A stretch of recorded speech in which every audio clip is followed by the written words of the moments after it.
calcular la densidad expresada en gramos por decímetro a la -3 de una mezcla gaseosa compuesta por nitrógeno 2 y 20 gramos de óxido de nitrógeno, contenida en un recipiente rígido de 14,2 litros a 20 grados centígrados y 1070 torricellis.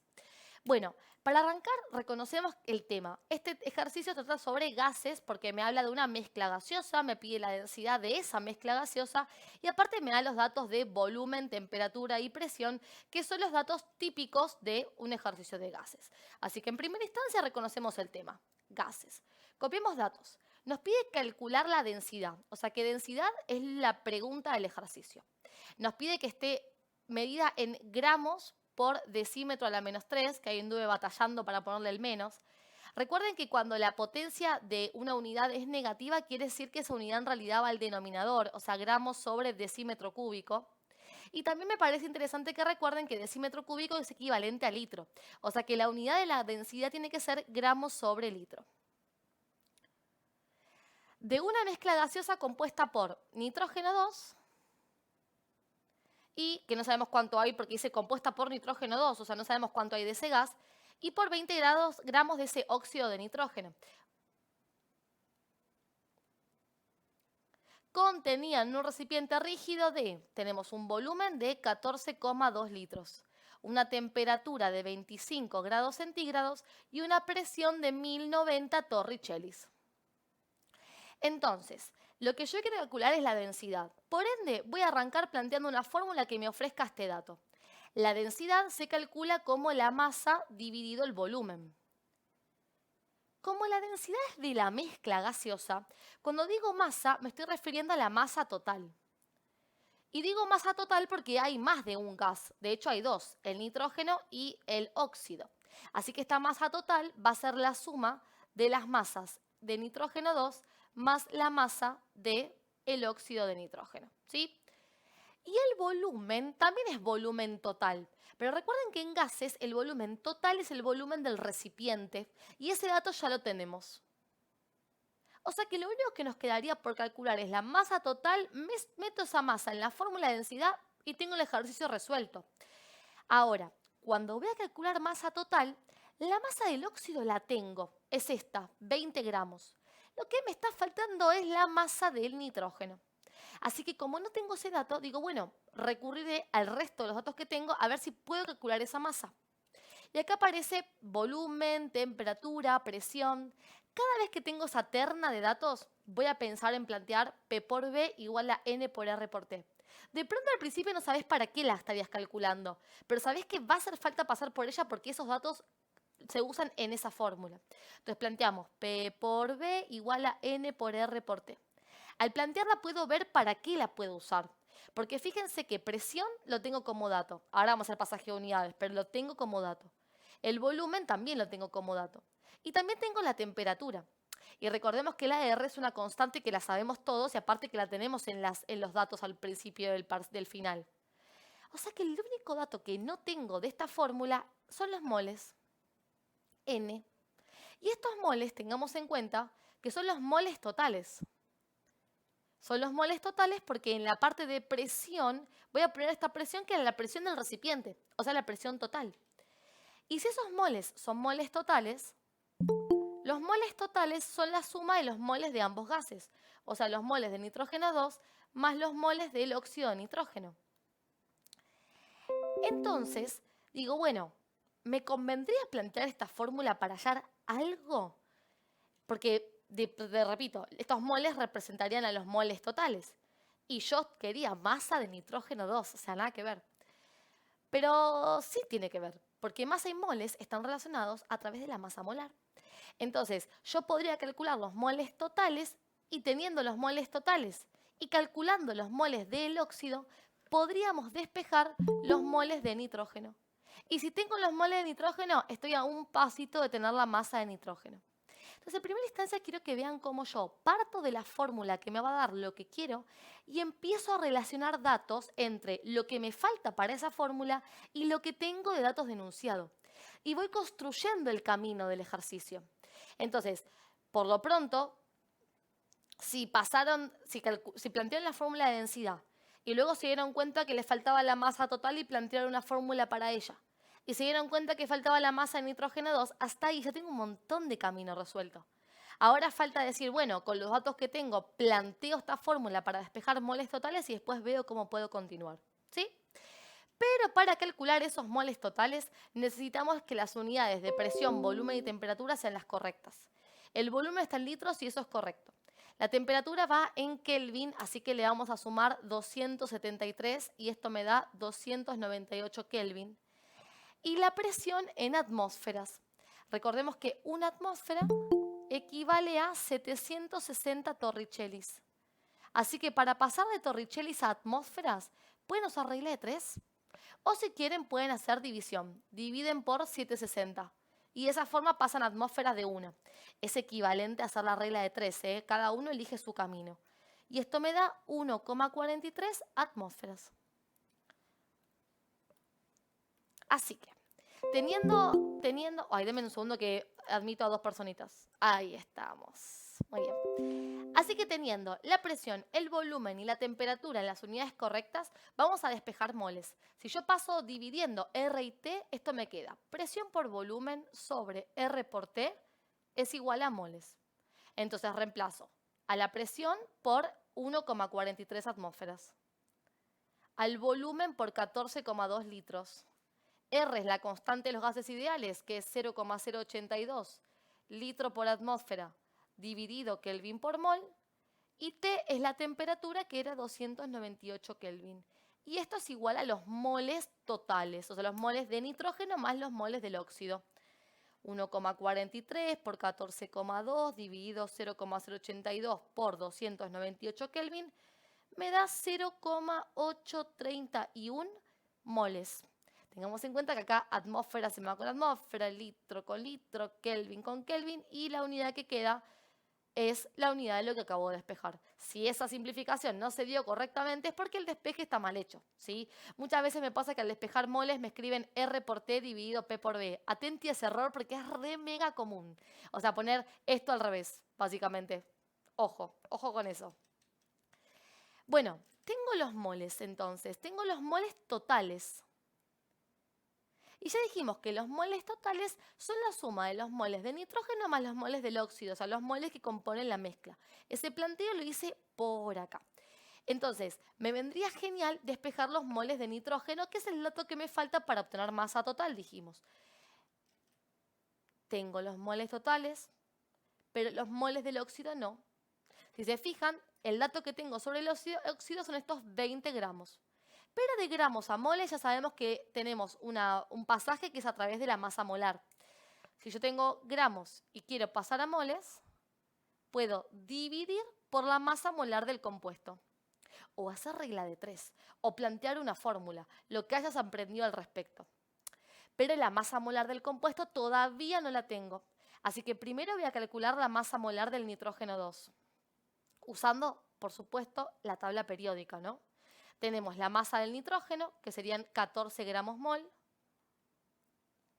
más el doble de la masa de oxígenos, o sea, 2 por la masa de oxígeno, que es 16 gramos mol. Eso, si no lo saben buscar en la tabla, ahora les comento cómo hacerlo. Hacemos entonces 14 más 2 por 16, y eso me da la masa molar del compuesto, 46 gramos sobre mol. Y ahora que tengo la masa molar, puedo pasar estos 20 gramos a moles dividiendo por la masa molar. O sea, ¿qué hago? 20 gramos dividido 46 gramos sobre mol y obtengo los moles a los cuales equivalen esos 20 gramos. 20 dividido 46 equivale a 0,435 moles. O sea que con P por B calculamos los moles de gases de la mezcla. Y luego con la división de los gramos por la MR del compuesto calculamos los moles del óxido. Teniendo los moles totales y teniendo los moles del óxido, despejaré los moles del nitrógeno. Entonces digo 0,831 mol totales. Es igual a los moles del nitrógeno más 0,435 moles. Y de ahí despejo. Estos moles los paso restando. Los moles del óxido y eso me va a dar los moles del nitrógeno. 0,831 menos 0,435, esto me da 0,396, ahí está, moles de nitrógeno 2. Bueno, y ahora que tenemos los moles de nitrógeno 2, ya podemos calcular la masa de nitrógeno 2. Porque así como para pasar de gramo a mol puedo dividir por la MR, para pasar de moles a gramos voy a multiplicar por la MR del elemento, del compuesto. Repito, pueden usar reglas de 3 simples o pueden usar fórmula. Cada uno usa lo que conoce. Entonces voy a calcular la MR del nitrógeno 2. Como es nitrógeno 2, es solamente la MR del nitrógeno la que calculo, la que busco la tabla periódica, y ya dijimos que era 14, así que 2 por 14 gramos sobre mol es la masa molar de este compuesto, es decir, 28 gramos sobre mol. Así que para conocer la masa de nitrógeno 2, voy a hacer los moles, o sea, 0,396 mol, multiplicado por la MR, que es 28 gramos sobre mol. A ver cuánto da esto. 0,396 por 28 me da una masa de 11,1 gramos. Fíjense que mol con mol se cancela, así que me queda la masa en gramos. Fíjense de usar bien las unidades en gases, porque les da indicio de que están haciendo correctamente el ejercicio. Así pueden simplificar. Ven acá, gramo con gramo se va y me queda mol, que es lo que estaba buscando, ¿sí? O sea, tengan a bien usar las unidades. Entonces, recuerden que nosotros queríamos densidad e hicimos toda esta locura para buscar la masa de nitrógeno 2, que era una de las masas de la mezcla. Entonces, ahora vuelvo al ejercicio original y digo, bueno, ¿cómo calculo la masa total? Como la suma de las masas de los gases de la mezcla. O sea, la masa del nitrógeno 2, que la acabamos de calcular, era 11,1 gramos, más la masa del óxido, que me la dieron en el enunciado y es 20 gramos. La tenemos por allá marcada en amarillo. Es esta de acá. Así que la masa total finalmente es de 31,1 gramos. Y recordemos que el principio del ejercicio fue el planteo de la fórmula de densidad, la cual nos indicaba que el volumen lo teníamos y nos faltaba solamente la masa total, que ya la tenemos. Así que ahora puedo calcular con libertad la densidad, ¿no? Voy a hacerlo acá, aunque quede chiquitito. Densidad, entonces, dijimos que es masa sobre volumen. O sea que en este caso la densidad de la mezcla sería 31,1 gramos dividido por 14,2 litros, que es el volumen. Y resolviendo esa operación, termino el ejercicio. Y esto me da 2,19 gramos sobre litro, que es la unidad que me habían pedido en que tenía que estar esta respuesta. Gramos sobre litro o gramos sobre decímetro cúbico. Los átomos del elemento X forman un anión monovalente que es isoelectrónico con el catión más estable del magnesio. Además, se sabe que el nucleido X posee 10 neutrones, indicar las opciones correctas y nos dan opciones para evaluar. No las voy a leer ahora, sino que las voy a leer cuando resolvamos una por una de ellas. Lo que me importa en este tipo de ejercicios es reconocer que desde el primer tema de la materia va el segundo, que es el de átomos. Y lo que me importa, como decía, es esta primera parte. Porque es ese enunciado antes de las opciones el que me va a dar datos para reconocer quiénes son las letras o quién es la letra que todavía no conozco. En este caso, la letra a la que me refiero es este elemento X. Recuerden que X no es ningún elemento de la tabla periódica y me parece que el objetivo justamente es reconocer quién es. Así que vamos a tomar los datos que tenemos en el enunciado para justamente eso, reconocer quién es X. Arranquemos tomando los datos entonces. Dice que los átomos del elemento X forman un anión monovalente. Recuerden que sea anión quiere decir que es un ion, o sea que tiene carga. Anión específicamente es carga negativa y monovalente implica que la carga tiene valor 1. O sea que es un anión con carga -1 o 1 menos. Dice que este anión es isoelectrónico con el catión más estable del magnesio. O sea que tiene igual número de electrones que el catión más estable del magnesio. Recuerden que magnesio es un metal, o sea que ya sabíamos que el ion más estable iba a ser un catión, dado que los metales tienden a formar cationes, es decir, a liberar electrones. ¿Cuánto es el valor de la carga más estable de un catión? El número de grupo. O sea, el magnesio pertenece al grupo 2, su ion más estable es +2. ¿Por qué? Porque el número de grupo de un metal representa la cantidad de electrones que tiene en la última capa el metal, igual que los no metales, por supuesto. Y la cantidad de electrones que el metal tiene en la última capa representa la cantidad de electrones que puede perder, que quiere perder para parecerse al gas noble más cercano. Así que cada vez que hablemos de cation más estable para un metal, vamos a pensar siempre en su número de grupo, que es la forma más fácil de formarlo, ¿sí? Y el trasfondo, o sea, el significado es lo que les expliqué recién.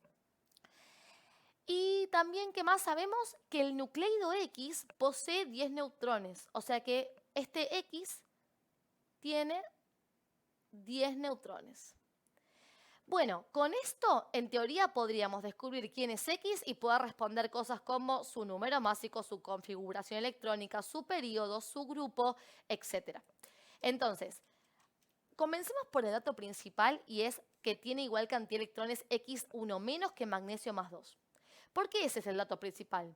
Y bueno, porque sabiendo la cantidad de electrones puedo reconocer fácilmente quién es X a través de una formulita que ahora les voy a comentar. Pero para eso deberíamos reconocer cuántos electrones tiene este elemento. Y lo sabemos, porque magnesio lo podemos ir a buscar a la tabla periódica. En la tabla periódica nos encontramos con esto y lo que podemos ver es este datito que es su Z. Recordemos que el número atómico representa la cantidad de protones o también la cantidad de electrones que tenía el elemento antes de ganar o perder electrones. Entonces, lo que yo propongo acá es lo siguiente. Si el elemento es un catión, como en este caso el ion es un catión, podemos plantear que la cantidad de electrones que tiene coincide con su Z menos la cantidad de electrones que perdió. Y la cantidad de electrones que perdió no es ni más ni menos que su carga. O sea que si yo quiero conocer los electrones de magnesio, puedo hacer la fórmula Z menos la carga. Que la fórmula esta, si alguien no la conoce, se la puede copiar y la vamos a usar siempre que queramos calcular electrones para un catión, ese elemento que perdió electrones. Entonces digo, bueno, la cantidad de electrones es igual al Z menos la carga. O sea que los electrones que tiene este magnesio en forma de catión son 10. Y esta cantidad de electrones también la tiene el anión X-1. A mí me serviría para conocer quién es X, saber su Z. Entonces, así como hay una fórmula para el metal que forma cationes, también va a haber una fórmula de cantidad de electrones para los aniones, ¿sí? Tengo una para catión, tengo una para anión. Recordemos que el anión es un elemento que ganó electrones. O sea que la cantidad de electrones que tiene un anión es el valor de su Z, que son los electrones que ya tenía cuando era átomo, más los electrones que recibió para formar el anión. ¿Y quiénes son los que recibió? La carga. O sea, 1, ojo, no menos 1, 1 es la carga. ¿Y por qué plantear esta fórmula si yo los electrones ya los tengo? Porque son los mismos que los del magnesio más 2. Y porque justamente con esta fórmula no solamente calculo electrones, sino que también puedo calcular el Z. Entonces me quedan los electrones, que es 10, es igual al valor de la Z, más la carga, que es 1. Entonces voy a pasar el 1 restando como en cualquier ecuación y nos termina quedando que Z es 9. Alguien dijo ahí, tengo el Z, que es Z igual a 9, por ende es flúor. O sea que nuestro elemento X es flúor. Y bueno, sabiendo quién es el elemento, ya podemos empezar a responder. A ver, la primera pregunta es, la primera opción dice, el número másico del nucleido X es 36. Recordemos que el número másico es la suma de los protones más los neutrones. Los protones equivalen al Z, que en este caso ya lo calculábamos y era 9, y los neutrones me los dieron, son 10. 9 más 10 es 19, o sea, 36, imposible, súper falso. Después dice, la CEE de X es 1S2, 2P5. Lo pueden sacar de la tabla periódica, que la tabla periódica del CBC tiene la configuración electrónica externa. Ahí abajo tienen una pseudo configuración electrónica externa, ¿sí? En este caso, para el flúor, pueden contar, acá está la configuración electrónica completa del flúor. Si cuentan desde la última S en adelante, o sea, esta parte, donde se encontrarán con el nivel de energía más alto de la configuración electrónica, ahí se encuentran con la configuración electrónica externa en la mayoría de los casos. Entonces, en este caso puedo ver que la configuración electrónica externa del flúor es 2S2, 2P5, como dice la opción 2, o sea que la opción B es verdadera. Después nos dice que el elemento pertenece al periodo 3 y grupo 17.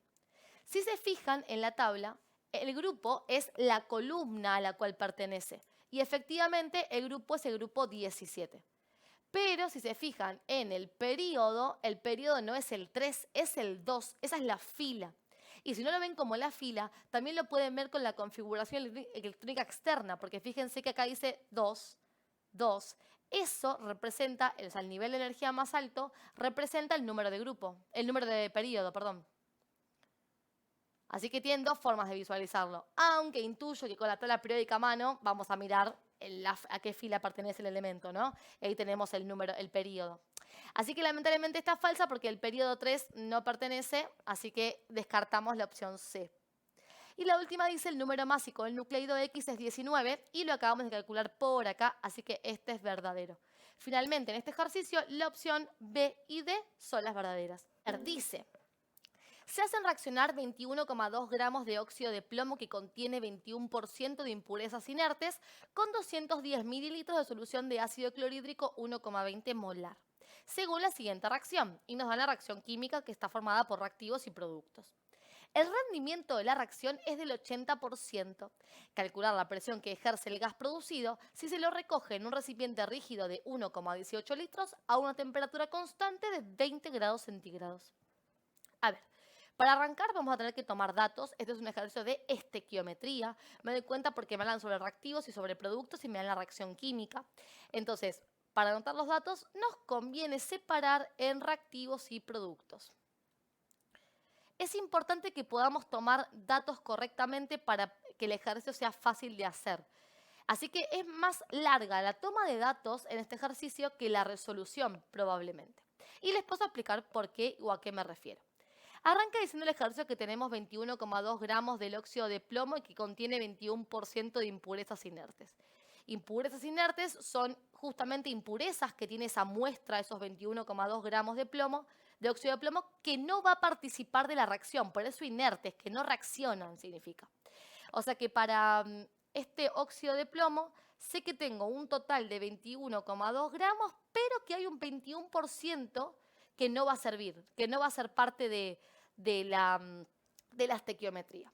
O sea que cuando tomo el dato de un reactivo que esté impuro, lo primero que voy a hacer es calcular qué parte de esa masa es pura. Y si el 21% es impuro, lo que resta del porcentaje para llegar a 100, o sea, lo hago como 100 menos 21, es decir, el 79%, representa la parte pura. Tengan en cuenta que a mí siempre me importa el porcentaje de pureza del elemento. Así que si me dan el porcentaje de pureza, listo, ya lo tengo. Pero si me dan las impurezas, ojo, calculen qué parte es pura para poder ahora plantear, bueno, de este 100%, ¿cuánto es puro? Es decir, ¿cuánto es el 79%? ¿Sí? O sea, siempre me importa la parte pura. Entonces diré, si el 100% equivale a 21,2 gramos, ¿el 79% a cuánto equivale? Y eso me da la masa del óxido de plomo que va a reaccionar. 79 por 21,2 dividido 100 me da 16,7 gramos. Y ahí tenemos el primer datito tomado de forma correcta. ¿Y qué me refiero con eso? Que me olvido de todo esto, ya está, me quedo con el 16,7 de ahora en adelante. El resto de los datos me llevaron a ese 16,7. Sigo. ¿Qué más tengo? Que esto reacciona con 210 mililitros de una solución de ácido clorhídrico cuya concentración es 1,20 molar. Entonces acá nos metimos en soluciones de repente, de la nada. Tenemos entonces ácido clorhídrico. Del ácido clorhídrico tenemos un volumen de solución de 210 mililitros y una concentración 1,20 molar. Como estamos en soluciones, en esta parte del ejercicio, tengan en cuenta que acá me pueden dar cualquier tipo de concentración. Puede aparecer porcentaje masa sobre volumen, molaridad, como en este caso, molaridad, porcentaje masa en masa. Pero es importante que cuando trabajemos con soluciones, cada vez que me dan una concentración, la abro para ver qué significaba. Y la molaridad representaba la cantidad de moles de soluto, o sea, hay 1,20 moles de soluto, cada 1000 mililitros de solución. Entonces, yo no tengo 1000 mililitros de solución, tengo 210 mililitros de solución. Entonces, ¿para qué me servirán estos datos? Para calcular justamente cuánto ácido clorhídrico, o sea, cuánto soluto, hay realmente en esta solución, o sea, en los 210 mililitros. Por ende, abriendo la concentración, yo puedo ver la proporción que hay entre solución y soluto. ¿Para qué? Para hacer una regla de 3. Y diría, si con la concentración yo veo que cada 1000 mililitros de solución hay 1,20 moles de soluto. Entonces, en 210 mililitros de solución, ¿cuántos moles de soluto habrá? Entonces ahí calculo la cantidad de soluto real que va a reaccionar, la cantidad de soluto, o sea, me refiero a la cantidad de ácido clorhídrico que va a reaccionar con el óxido de plomo para formar producto. Hago entonces la regla, o sea, 210 por 1,20 dividido 1000, y esto me da 0,252 moles de soluto. Así que ahí tenemos entonces el dato en moles para el otro elemento. Bien, ¿qué más tengo como dato? Me dice que el rendimiento de la reacción es del 80%. Recuerden que eso afecta a los productos. Se afecta a los productos, lo voy a anotar en la parte de productos, acá, 80% de rendimiento. En un rato vamos a ver cómo los afecta. Y ahora dice, calcular la presión que ejerce el gas producido. Ahí tienen que mirar la reacción y fijarse cuál es el gas. Fíjense, producido es un producto, o sea que puede ser este o este. Pero de los tres, el único que está en estado gaseoso es el cloro, que tiene la G ahí al lado que me indica que el estado es gaseoso. O sea que la presión que ejerce el gas producido es la presión de cloro 2. Me preguntan por la presión. Si se lo recoge en un recipiente rígido de 1,12 litros, eso es volumen, a una temperatura constante de 20 grados centígrados, eso es temperatura. A esta altura, gente, cuando vemos P, B y T, gases, ¿no? O sea, es de una, gases. Así que, medio que digo, ok, si yo quiero calcular la presión de cloro 2, probablemente use la fórmula P por B igual a N por R por T. Y esa fórmula es la que nos va a dar presión, ¿no? Los leo. ¿Qué pasó? ¿1,18 qué? ¿Y qué puse? ¡Ay! Gracias, Belu.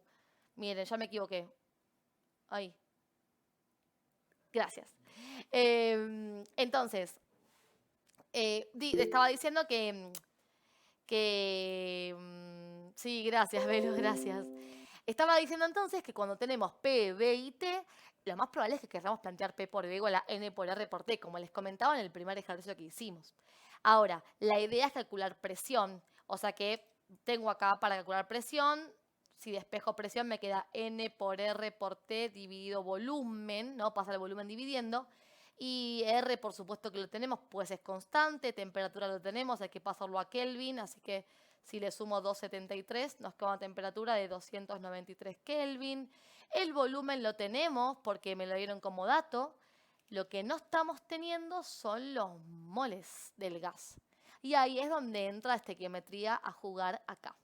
Este ejercicio es de estequiometría, pero adentro tiene soluciones. Y adentro tiene gases. Pero bueno, ¿dónde se unen todos los temas? En los moles o en los gramos, ¿sí? De las sustancias. Entonces, los moles de este gas cloro 2 los voy a poder calcular mediante estequiometría. Así que lo que vamos a hacer es armar el cuadro estequiométrico para calcular cuántos moles de cloro 2 se producen con los reactivos dados, ¿sí? Entonces voy a copiar la reacción. Tenemos plomo, oxígeno 2, más 4 ácido clorhídrico. Esto me da plomo, cloro 2, más cloro 2, más 2 aguas. Bueno, vamos a calcular primero en el cuadro estequiométrico, lo primero que pongo es el número de moles, la relación en moles de la receta de esta reacción, que tiene que ver con los coeficientes estequiométricos, la relación entre los coeficientes estequiométricos de cada sustancia. O sea que esto sería 1 mol, 4 mol, acá tenemos 1 mol y 2 moles. En el siguiente renglón completo con masas. En la parte de masas voy a poner la masa molar de cada elemento multiplicada por el número de moles. Así que hay que calcular la masa molar de cada una de las sustancias. Si calcula la masa molar de plomo, oxígeno 2, si no me equivoco, la masa de plomo es 270. A ver, no, 207, al revés. 207. Así que para plomo oxígeno 2 sería 207 más 2 por 16. Me da una masa molar de 239 gramos sobre mol. Para el ácido clorhídrico vamos a hacer 1 del hidrógeno más 35,5 del cloro, que es una masa molar de 36,5 gramos mol. Y la otra que voy a completar es la de cloro, porque son los elementos que están en juego en este ejercicio, ¿no? Y como la masa de cloro es 35,5, la multiplico por 2 y eso me da su masa molar, que es 71 gramos sobre mol. Ahora, en la línea de masas, recuerden que se multiplica la masa molar por el número de moles, para tener la receta estequiométricamente armada. Entonces, diría 239 por 1, 239. 36,5 por 4, 36,5 por 4, 146 gramos. Y en cuanto al cloro, 71 por 1, 71. Si quieren completar este y este, lo pueden hacer, aunque en este ejercicio no va a hacer falta tener esos datos. Esto lo voy a borrar para que no me moleste, porque todavía me falta una línea dentro de este cuadro, que es la línea de los datos. Entonces, en la parte de los datos vamos a poner todo lo que fuimos calculando. Por ejemplo, para plomo, oxígeno 2, estos 16,7 gramos que eran la parte pura de la sustancia. Para el ácido clorhídrico, recuerden que habíamos calculado los moles de soluto, o sea, los moles de ácido clorhídrico disueltos en la solución, que son 0,252 mol. Y en cloro voy a colocar una X y decir que esa X tiene que ser moles. O sea, para este compuesto yo quiero calcular los moles. ¿Para qué? Para después meterlo acá adentro y calcular la presión. Bueno, ¿cómo se hace esta parte? Paren que dejo ingresar a alguien más. Ahí está. Como tengo el dato de dos reactivos, uno de ellos va a ser el reactivo limitante. Entonces lo que vamos a hacer es calcular cuánto producto produce cada uno de los reactivos. Es decir, que voy a calcular cuánto producto produce el primer reactivo. Y para eso tengo que tener en cuenta las unidades.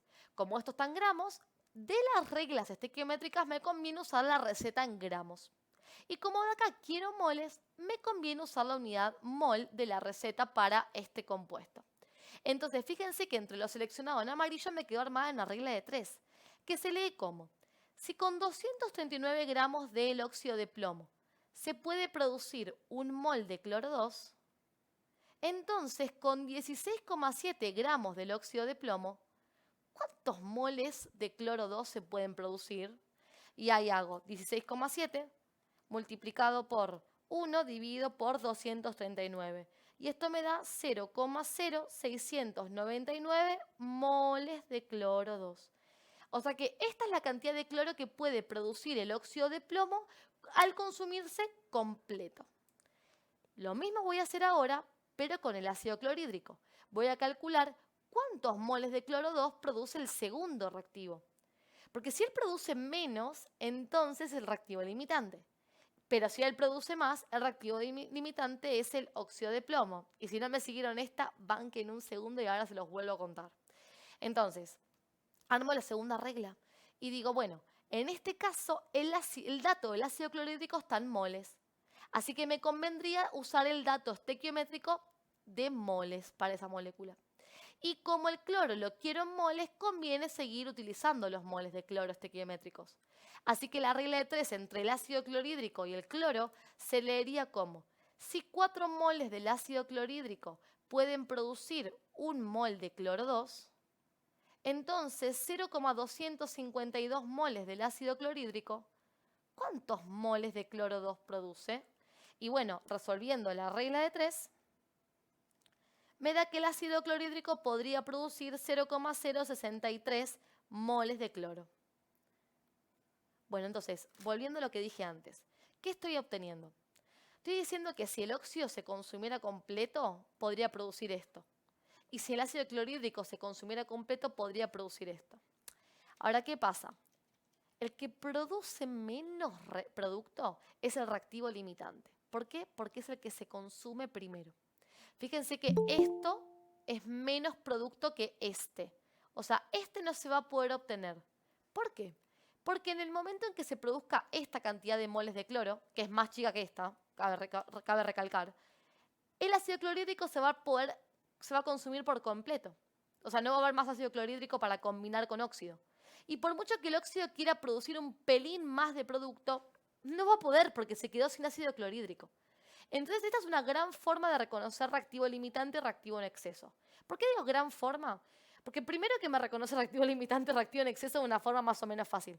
Y segundo, porque ya me dice cuánto producto se produjo. O sea, la menor cantidad de las dos reglas es la cantidad de producto que realmente yo espero producir. O sea, el producto estequiométrico.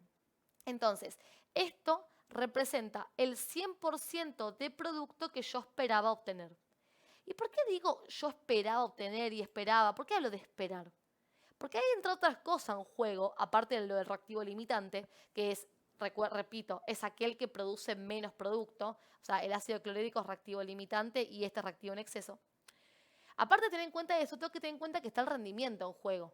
Y el rendimiento me dice, bueno, vos esperabas producir esto, pero en realidad produjiste el 80% de eso. Así que no nos olvidemos que una vez que calculamos cuánto producto se puede producir con el reactivo limitante, lo siguiente que voy a calcular es el rendimiento de esa cantidad obtenida. O sea que si el 100% que yo esperaba obtener era 0,063 moles, ¿cuánto será el 80%? Y entonces hago 80 por 0,063 dividido 100 y esto me da que se obtuvo realmente 0,0504 moles. Y estos moles son los moles de cloro que realmente se obtuvieron y que hacen presión en este recipiente de 1,18 litros. Así que obtenidos los moles, solamente me falta reemplazar en la fórmula de gases y tenemos la respuesta al ejercicio. Los moles son 0,0504. Lo multiplico por 0,082 litro por atmósfera dividido por Kelvin por mol. Lo multiplico por la temperatura, que era 293 Kelvin, y lo dividimos por el volumen. Y resolviendo esta operación, obtenemos la presión del gas. Que ya les digo cuánto me da. Bueno, si no me equivoqué en las cuentitas, esto da una presión de 1,03 atmósferas. Y terminó el ejercicio. El ejercicio dice, dadas las siguientes sustancias, dibujar el diagrama de Lewis de la sustancia iónica ternaria. Primero, que es iónica. O sea que en la búsqueda de las opciones que tenemos que buscar algún elemento en una sustancia que esté formada por metal y no metal. Esta está formada toda por no metales. Esta está formada toda por no metales. Carbono, hidrógeno, oxígeno, cloro son no metales. Acá hay un sodio, acá hay un magnesio, que son metales, así que esas dos son iónicas. Pero tiene que ser ternaria, o sea, formada por tres elementos distintos. Esta de acá es binaria porque está formada por sodio y azufre, dos elementos distintos. Así que ternaria es esta, que está formada por magnesio, nitrógeno y oxígeno. O sea que tenemos que formar la Lewis de este elemento, esta sustancia. Esta es una oxosal o sal ternaria y para poder hacer la Lewis lo primero que tenemos que reconocer son las cargas de cada parte de esta sustancia. Y digo parte porque es una sustancia iónica, entonces tiene un catión y tiene un anión. El catión va a ser el metal, que ya sabemos que el magnesio es un catión con esta oxidación +2. Y NO3 es toda la parte no metálica, o sea, el anión. No tienen por qué saber que la carga del magnesio es +2, aunque es parte del temario de la materia, así que deberíamos conocer eso como vimos en el punto anterior. Pero acá se puede enmascarar ese conocimiento dado que el numerito de acá abajo muchas veces representa la carga del magnesio. O sea que este numerito yo lo puedo subir como carga del magnesio positivo +2. Y corrobora lo que dice la tabla periódica, que la oxidación del magnesio es +2. Y a su vez, la atomicidad 1 del magnesio, que no está pero la podemos poner, representa la carga negativa del oxoanión. O sea que NO3 tiene carga -1. O sea que yo puedo separar esto en dos partes. Por un lado tengo un magnesio con esta oxidación +2, con carga +2. Y por otro lado tengo dos paquetitos de NO3, ¿sí? Un oxoanión, dos oxoaniones, cuya carga es -1. Y pongo este gran corchete porque vamos a armar la unión covalente para NO3 dentro del corchete. Tengamos en cuenta primero, y esto es importantísimo, que esto representa la cantidad de electrones que recibe la parte no metálica. O sea, ¿y quién lo recibe? El oxígeno dentro del oxoanión. O sea que de los 3 oxígenos hay uno que recibe un electrón de parte del metal. O sea que eso es lo primero que dibujamos. Al oxígeno con sus 6 electrones de valencia y un electrón que viene de la unión iónica. Y ahora arrancamos la unión entre el nitrógeno y los oxígenos que sobran. Entonces copio el nitrógeno tiene 5 electrones, entonces hacemos 1, 2, 3, 4, 5, y fíjense que emparentando estos dos ya estamos dando indicio que el oxígeno y el nitrógeno comparten un electrón, lo cual me viene joya porque el oxígeno tenía 6 electrones, recibió uno del metal y encima uno del nitrógeno. Listo, completo el octeto. El nitrógeno que tenía 5 recibió uno, comparte uno en realidad, así que le faltan otros 2. ¿Quién le va a prestar esos 2? Otro oxígeno. Ponemos otro oxígeno por acá con sus 6 electrones y voy a poner 2 para compartir. Así el nitrógeno ya completa su octeto y el oxígeno también. Ahí, listo. Tanto el nitrógeno como los 2 oxígenos completaron el octeto. Pero atentis, porque acá hay 3 oxígenos por unir. Pero recuerden que cuando quedan oxígenos por unir y todos completaron, se hace unión dativa. O sea que estos 2 electrones que sobraron acá arriba del nitrógeno los va a compartir con otro oxígeno por dativa. Recuerden que en la dativa no se comparten electrones, sino que el nitrógeno le estaría prestando estos 2 electrones al oxígeno. Y listo. Bueno, sigamos. Este ejercicio dice: la composición de un acero es 85,3% masa en masa de hierro, 2,10% masa en masa de carbono, 4,25% masa en masa de níquel y el resto molibdeno.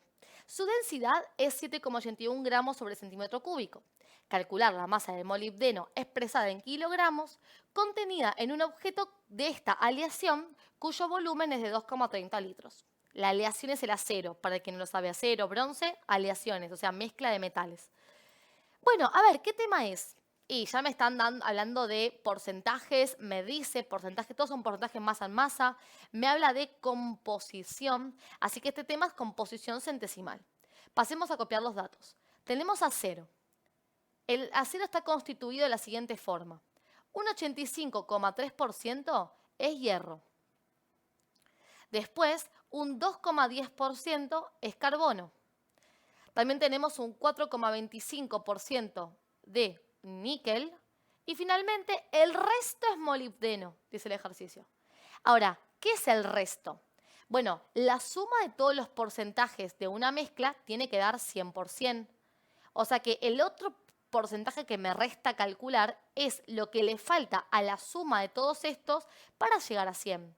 Así que cada vez que les hablen del resto de una composición centesimal, para obtenerlo van a ser 100% menos todos los porcentajes de los otros compuestos que forman la mezcla. Y de esa forma tienen el porcentaje que representa, en este caso, el molibdeno, que es ese que me dijeron, y el resto. A ver, hacemos 100 menos 85,3 menos 2,10 menos 4,25 y esto me da 8,35%. Y ahí tenemos entonces qué parte representa el molibdeno. ¿Qué porcentaje, no qué parte? Igual es lo mismo al fin y al cabo. Bueno, entonces, aparte de esto tenemos que la densidad del acero es 7,81 gramos sobre centímetro cúbico, que es lo mismo que mililitro, recuerden que son expresiones equivalentes, y nos pide calcular la masa de molibdeno, o sea que la pregunta es la masa de este compuesto, expresada en kilogramos, contenido en un objeto de esta aleación, o sea, un objeto de acero, cuyo volumen es 2,30 litros. O sea que el volumen, así como esta es la densidad de acero, el volumen del acero también es dado. Bien, ¿cómo los porcentajes son porcentajes en masa? O sea, representan masas, la proporción de las masas de los elementos respecto a la masa total del compuesto, que es la mezcla. A mí me serviría calcular cuánta masa de acero hay. No me sirve tanto el volumen. Así que como tengo la densidad, y recordando que densidad es igual a masa sobre volumen, lo que voy a hacer es despejar la masa. Si paso volumen multiplicando, me queda que más densidad por volumen es igual a masa. Y fíjense que tengo los dos datos para calcularla. Así que en este caso voy a hacer densidad 7,81 gramos sobre mililitro multiplicada por volumen. Y acá tienen que hacerles algo ruido. Y es el tema de la unidad. El volumen está en litros, la densidad en mililitros o centímetro cúbico, que es equivalente. Así que lo que voy a hacer antes de cometer errores de cuentas es pasar esos litros a mililitros. Como la relación es que un litro equivale a 1000 mililitros, puedo multiplicar por 1000 a los litros y esto me da la cantidad del volumen en mililitros. O sea, 2300 mililitros vendría a ser el volumen de acero. Entonces acá pongo 2300 en vez de 2,30. ¿Para qué? Para que se me puedan cancelar los mililitros y me quede gramo. Y esto que obtuve es la masa de acero para la cual quiero calcular la masa de molibdeno.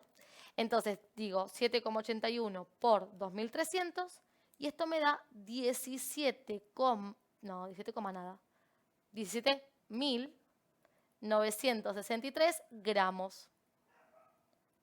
Bueno, esta entonces es la masa de acero para la cual quiero calcular en ella cuánta masa de molibdeno hay. Como es el acero, representa el 100% de la mezcla. Y yo quiero saber cuánta masa de esa representa masa de molibdeno, que es el 8,35% de la mezcla. Entonces puedo armar una regla de 3 y decir, bueno, si el 100% son 17.963 gramos, entonces el 8,35%, que es la parte que representa el molibdeno, ¿cuántos gramos son? Y listo. Con eso tenemos cocinado el ejercicio, porque hago 8,35 por 17.963 dividido 100, y esto me da 1.500 gramos, que es la masa que representa este porcentaje, o sea, la masa que representa el molibdeno. Y ya está. Lo único que tener en cuenta es que me pidieron que la masa esté en kilogramo. Y como 1 kilogramo son 1000 gramos, podemos dividir a los gramos por 1000 y lo estamos pasando a kilogramo. Pero esto es un extra, es un pasaje de unidades. 1,5 kilogramos. Ahora sí, ahí terminó el ejercicio. Se dispone de 200 mililitros de solución acuosa de hidróxido de potasio de pH 11 y se diluye con agua hasta alcanzar un volumen final de 1,60 litros. Calcular el pOH de la solución diluida. Bueno, a ver qué tenemos. Para empezar, el ejercicio es de dilución, porque hablamos de dilución con agua de una solución, pero tenemos pH y pOH, o sea que no deja de ser ácido-base. En particular, este elemento es una base fuerte, o sea que es dilución con base fuerte. Bueno, a ver, ¿cómo se resuelven estos ejercicios? Primero vamos a separar los datos en solución inicial y solución final, como en cualquier ejercicio de dilución con el que trabajemos, ¿no? Por un lado, se dispone de 200 mililitros de una solución acuosa de hidróxido de potasio. O sea que lo que yo dispongo es la solución de la que parto, o sea, la solución inicial. Así que el volumen de solución inicial es 200 mililitros. Y el pH es 11. Tengamos en cuenta que estamos en una base, o sea que el pH no me sirve tanto, me sirve más el pOH. Así que antes de seguir sacando datos, voy a calcular el pOH, que recuerda que lo calculamos como 14 menos pH, o sea 14 menos 11. Es decir que el pOH para esta solución inicial es 3. Después me dice que se diluye con agua, o sea que de acá a acá se agrega agua, y lo que se obtiene es un volumen final de 1,60 litros, que si lo multiplicamos por 1000 lo podemos pasar a mililitros y sería 1600 mililitros. ¿Esto por qué lo hago? Para que las dos unidades de volumen estén en la misma unidad, básicamente, porque ahora van a ver que las vamos a relacionar. Esto es volumen inicial, esto es volumen final. Y lo que me está preguntando el ejercicio es que calcule el pOH de la solución final. Bueno, como ya tomé todos los datos, empecemos a indagar a ver qué necesitamos o qué tenemos que hacer. Recuerden que el pOH se calcula como el menos logaritmo de la concentración molar de oxidrilos que hay en esta solución final. Y les cuento que Para este ejercicio en particular, donde trabajamos con molaridades y volúmenes, podemos utilizar una fórmula que no se puede usar en absolutamente todos los ejercicios de dilución, pero sí en los de ácido y base fuerte. La fórmula dice lo siguiente. La concentración inicial multiplicado por el volumen inicial es igual a la concentración final multiplicado por el volumen final, donde concentración va a ser la concentración de oxidrilos en caso de que estemos en base, o la concentración va a ser la concentración de oxonios en caso de que estemos en un ejercicio de ácidos. O sea que en este caso, como estamos en un ejercicio de base fuerte, en lugar de concentración inicial y en lugar de concentración final, voy a reemplazar por concentración de oxidrilos inicial y por concentración de oxidrilos final. Y nos viene regio por usar esta fórmula, porque como les comentaba, el pH se calcula con esta formulita, y a mí me vendría regio tener la concentración de oxidrilos de la solución final, o sea, tener este datito de por acá, para responder el ejercicio directamente. Y fíjense que el volumen inicial lo tenemos, el volumen final lo tenemos, lo único que nos faltaría saber es la concentración de oxidrilos del inicio. Pero para eso tengan en cuenta que tenemos el pOH. Y así como el pOH es menos logaritmo de la concentración de oxidrilo, la concentración de oxidrilo se puede despejar de esta fórmula y se calcula como 10 elevado a menos pOH. Entonces, repasemos. Como datos tenemos el volumen inicial y el pOH. Pero tener el pOH es sinónimo de tener la concentración de oxidrilos, porque con él puedo calcularlos. Y en el otro dato, en la otra solución, tenemos volumen final y queremos pOH. Pero para calcular pOH, ¿a quién me refiero? A la concentración de oxidrilos. O sea que de los dos lados, ¿qué tenemos que tener en cuenta? Volumen y concentración de oxidrilos. Y si fuera ácido, volumen y concentración de oxonios, ¿sí? Esa va a ser la diferencia entre uno y otro ejercicio. Así que bueno, calculo la concentración de oxidrilos que hay en el inicio, haciendo 10 elevado a menos 3, que es el pOH. Y 10 elevado a menos 3 equivale a 0,001 molar. O 10 a la menos 3, pueden dejar si quieren.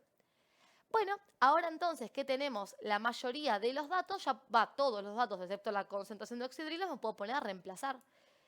Esto sería 0,001 molar por volumen inicial, que era 200 mililitros, es igual a la concentración de oxidrilos en el estado final, multiplicado por el volumen final, que es 1600 mililitros.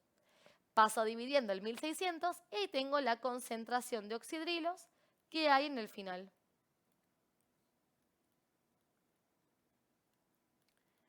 Y una vez que tengo esta concentración de oxidrilo, ya tengo el pOH, que era el objetivo del ejercicio. Entonces hago 0,001 por 200 dividido 1600 y esto me da 1,25 por 10 a la menos 4. Y bueno, acá mililitro con mililitro se va y me queda la molaridad.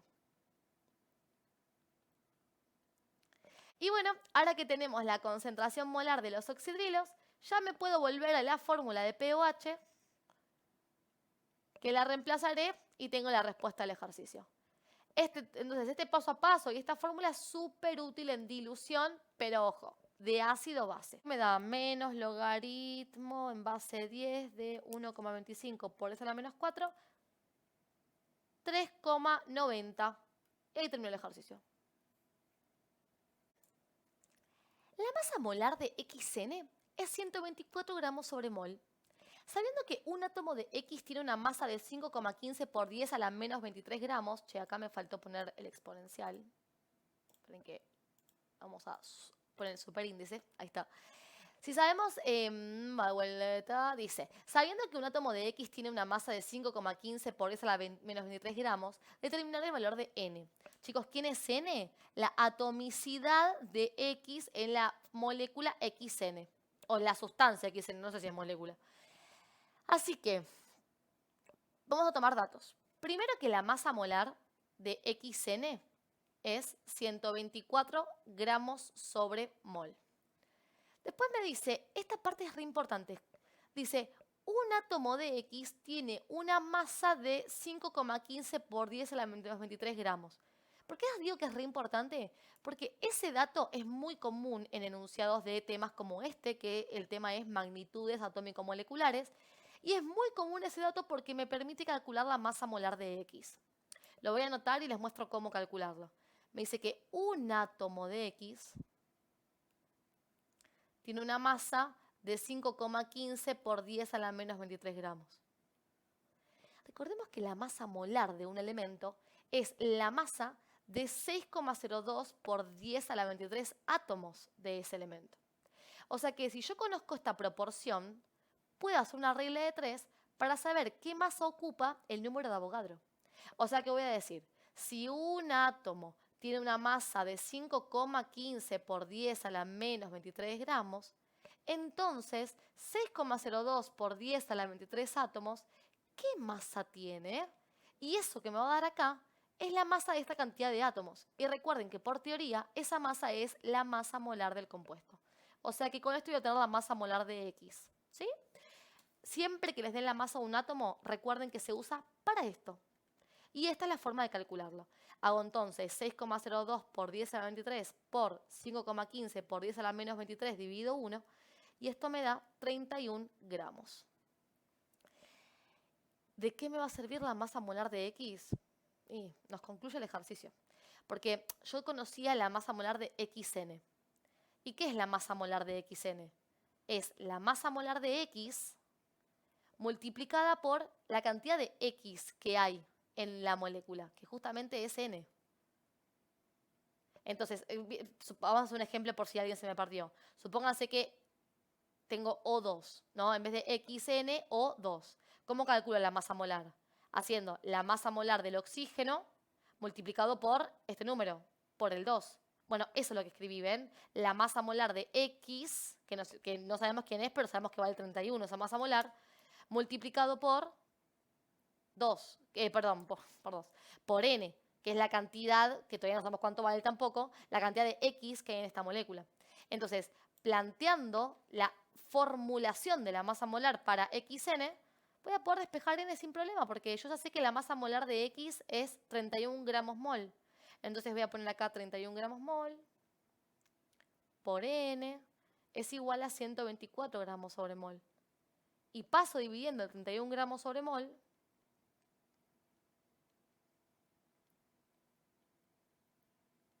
y me queda la cantidad de Ns que hay, o sea, la cantidad de X que hay, que es la atomicidad, o sea, N. Y esta cuenta me da exactamente 4. Y esa es la atomicidad de X en esa molécula. En la reacción se determinó experimentalmente que si se duplica la concentración de hidrógeno 2, la velocidad de la reacción también se duplica. Mientras que si se reduce a la mitad la concentración del óxido de nitrógeno, la velocidad se reduce a la cuarta parte. Y nos piden que analicemos cuál de estas opciones verifica la expresión correcta de la ley de velocidad. La ley de velocidad se plantea con los reactivos de la reacción dada. Y se plantea como que la velocidad es igual a la constante de velocidad multiplicada por la concentración del primer reactivo, que es NO, elevado a alfa, multiplicada por la concentración del segundo reactivo, que es hidrógeno 2, elevado a un numerito beta. Alfa y beta no son los moles estequiométricos que están en la reacción, sino que son datos experimentales y que se calculan o se evalúan con eso que marqué esas cosas que marqué en amarillo y en rosado en el enunciado. Cuando dice que si se duplica la concentración de hidrógeno 2, la velocidad también se duplica, lo que tengo que analizar es cómo se comportan la velocidad y la concentración cuando una cosa se modifica. En todo caso sería cómo se comporta la velocidad cuando se modifica la concentración. Fíjense que al duplicarse la concentración también se duplica la velocidad. O sea que, hablando mal y pronto, a la velocidad le pasa lo mismo que a la concentración. Se duplica de la misma forma. Eso quiere decir que el exponente de la concentración de, perdón, no sería ese, sería de hidrógeno 2, o sea, el exponente de la concentración de este reactivo es 1.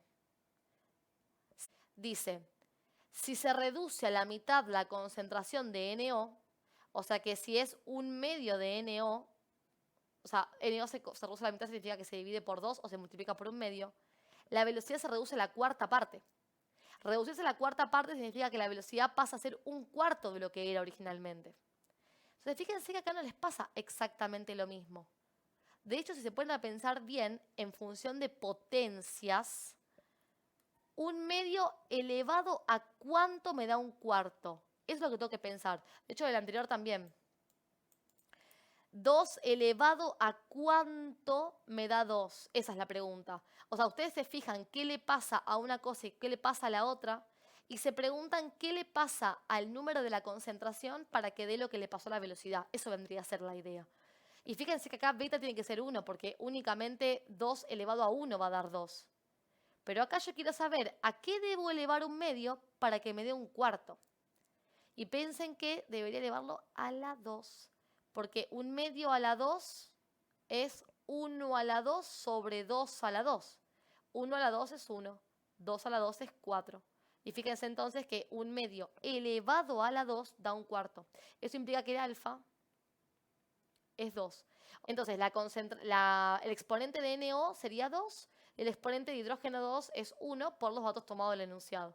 Finalmente, entonces me queda que la velocidad es igual a K por la concentración de NO elevado a 2 multiplicado por la concentración de hidrógeno 2 elevado a 1.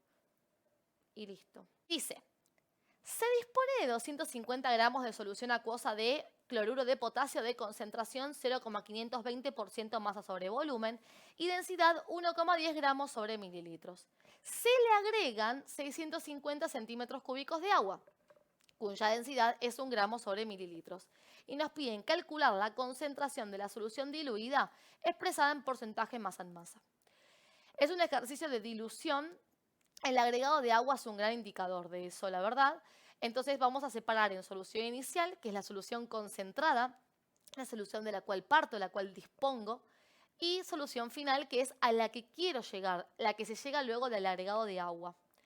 Dice que tenemos 250 gramos de solución de cloruro de potasio, o sea que como yo dispongo de esa solución, lo voy a tomar como dato de masa de solución inicial, cuya concentración es 0,520% masa sobre volumen,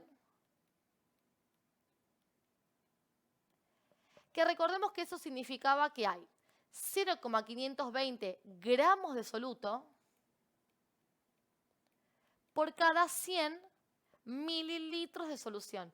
Estén atentos a que masa sobre volumen implica gramos por cada 100 mililitros, ¿sí? Y el número que nos da la concentración representa los gramos de ese soluto, obvio. Y la densidad de esa solución es 1,10 gramos sobre mililitro. Dice que por agregado de agua, o sea, de acá se pasa acá agregando 650 centímetros cúbicos de agua, que a esta altura creo que todos sabemos que su densidad es 1 gramo sobre mililitro, que recuerden que esto significa que 1 gramo de agua equivale a 1 mililitro de agua. Dato súper útil acá, porque piensen que a mí me dieron 250 centímetros cúbicos, que eso vendría a ser 250 mililitros. Y si la densidad del agua me está diciendo que 1 gramo equivale a 1 mililitro, directamente yo podría decir que 650 mililitros equivale a 650 gramos, ¿cierto? De agua. Dato útil, ahora vamos a ver por qué. Y dice, calcular la concentración de la solución diluida expresada en porcentaje masa sobre masa. O sea que para la solución final yo quiero conocer el porcentaje masa en masa. ¿Esto qué significa? Significa cuántos gramos de soluto hay por cada 100 gramos de solución. O sea que el objetivo del ejercicio es calcular los gramos de soluto que hay en 100 gramos de solución, pero para la solución final. Entonces les comentaba que el dato de la masa de agua es re importante porque piensen que a esta masa de solución se le sumó, a esta masa de solución se le sumó esta masa de agua y se formó la masa de solución final. O sea que la masa de solución final también la tenemos. Enmascarada, pero la tenemos. Porque sería la suma entre 250 gramos más 650 gramos. O sea, 900 gramos.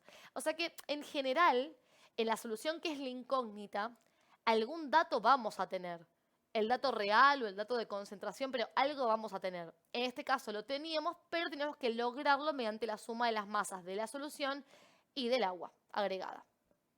Bueno, listo. Tomados los datos, ahora arranca el proceso de dilución. Y quiero que se sistematicen esto. Para arrancar un ejercicio de diluciones es importante conocer la cantidad de soluto. El soluto en este caso es el cloruro de potasio. Y la cantidad de soluto que hay en la solución inicial es la misma que la que va a haber en la solución final. Porque de solución inicial a final, recuerden que solo se agrega agua, pero no se agrega más soluto. O sea que paso número 1 e indiscutible, y de otra forma no saldría, es calcular la cantidad de soluto que presenta la solución que no es la incógnita del ejercicio. En este caso, la solución incógnita es la final, de la cual me están preguntando el porcentaje masa en masa. Así que yo comenzaría calculando la cantidad de soluto real que hay en la solución 1, en la inicial, porque esa es la que no es la incógnita. O sea, lo que yo estoy preguntándome es cuánto soluto hay en los 250 gramos de solución. Y me puedo valer de la concentración, que es la receta, digamos, para poder calcularlo. Ahora, tengo un problemita, y es que yo acá tengo masa de solución y acá tengo volumen de solución en la proporción. Así que alguno de los dos hay que pasarlos. Lo que voy a hacer es tomar estos 100 mililitros y pasarlos a gramos. Como tengo la densidad, eso es algo fácil, ¿no? Ya lo hicimos anteriormente. Recordemos que densidad es igual a masa sobre volumen, o sea que puedo pasar el volumen multiplicando y me queda que densidad por volumen es masa. La densidad es 1,10 gramos. El volumen de solución que quiero pasar son estos 100 mililitros. Y eso me va a dar la masa de solución, o sea, la masa que representan esos 100 mililitros de solución. Y esto me da 110 gramos, dado que mililitro con mililitro se cancelan, es igual a la masa. Entonces, esos 100 mililitros equivalen a 110 gramos. O sea que esta proporción la podemos volver a leer y la podemos leer de esta forma. En 110 gramos de solución hay 0,520 gramos de soluto. Entonces, en 250 gramos de solución, ¿cuánto soluto habrá? Y entonces ahí tengo que formar una regla de 3 simple para conocer la cantidad de soluto real que hay en esta solución. Diría entonces, escribo lo que acabo de decir. Si en 110 gramos de solución hay 0,520 gramos de soluto, entonces en 250 gramos de solución, que es la cantidad de solución que tenemos realmente, ¿cuántos gramos de soluto habrá? Hago 250 por 0,520 dividido 110 y esto me da 1,18 gramos de soluto. O sea que hay esta cantidad de gramos de soluto en la solución final en los 250 gramos. O sea que en los 900 gramos de la solución final hay la misma cantidad de soluto. Porque, insisto, agregué agua, pero no más soluto, no más cloruro de potasio. Entonces, finalmente, habiendo calculado esto, voy a decir que en estos 900 gramos también hay 1,18 gramos de soluto. Y me olvido de la solución inicial, y ahora que tomé este dato como dato de la solución final, ya puedo calcular el porcentaje masa en masa. Porque yo sé que cada 900 gramos de solución hay 1,18 gramos de soluto. Y quiero calcular en 100 gramos de solución cuántos gramos de soluto habría, que es lo que calcula el porcentaje masa en masa. Y hago otra regla de 3. Y digo entonces, si en 900 gramos de solución hay 1,18 gramos de soluto, en 100 gramos de solución, ¿cuántos gramos de soluto hay? Y listo. Ahí con esta regla tengo terminado el ejercicio. 6 por 1,18 dividido 900. 100 por 1,18 dividido 900. Ahí está. Esto me da 0,131 gramos de soluto. Y como son los gramos que hay en 100 de solución, voy a decir que este es el porcentaje masa en masa. Y listo. Se dispone de una solución A de hidróxido de sodio con esta concentración. Otra solución B de ácido clorhídrico con esta solución. Y una solución de, acá me faltó algo, una solución C de ácido fluorhídrico, que es un ácido que tiene pKa, o sea, es un ácido débil. Y dice ordenar las soluciones por pH creciente. Hay dos opciones. Pueden calcular los pHs o lo pueden pensar de forma teórica. Si esta es la escala de pH que conocemos o la más común va de 0 a 14. Tenemos el 7 para pH neutro y todo lo que sea menor a 7 es un ácido y todo lo que sea mayor a 7 es una base. O sea que si yo ubicara en la escala de pH a el hidróxido de sodio, que es la solución A, necesariamente tiene que estar después del 7. O sea, tiene que estar por acá. Además, tengo dos otras soluciones que son de ácidos. Este, que es un ácido fuerte, pues no tengo constante de equilibrio, o sea, no tengo la pKa o la Ka, que me indica que es un ácido débil. Y como tal, todo ácido fuerte tendrá un pH menor a 7 y cercano a 0, lo cual no quiere decir que sea 0 o 1, pero no tienen pH cercano a 7. Los ácidos fuertes van a tener pH cercano a 0. No que sea 0, o sea, más cerca de 0 que de 7, quiero decir. Y los ácidos débiles van a tener un pH más cercano a 7 que a 0. Y ya está. Porque entonces, de esta escala de pH, la solución B, que es un ácido fuerte, va a tener un pH más cercano a 0. Y la solución C, que es un ácido débil, va a tener un pH más cercano a 7. Ambos son ácidos, pero el que está más cerca de 7 es el débil, el que está más cerca del 0 es el fuerte. Y si fueran bases, la base fuerte tiene un pH más cercano a 14. O sea, una base fuerte se acercaría más o menos por este lado. Y una base débil va a estar más cerca de 7, su pH. Entonces, sabiendo esto, yo puedo ordenar en esta escala y ya puedo ver el orden de soluciones por pH creciente. O sea, de menor a mayor pH vendría B primero, luego C y por último A. Y tengo respondido el ejercicio.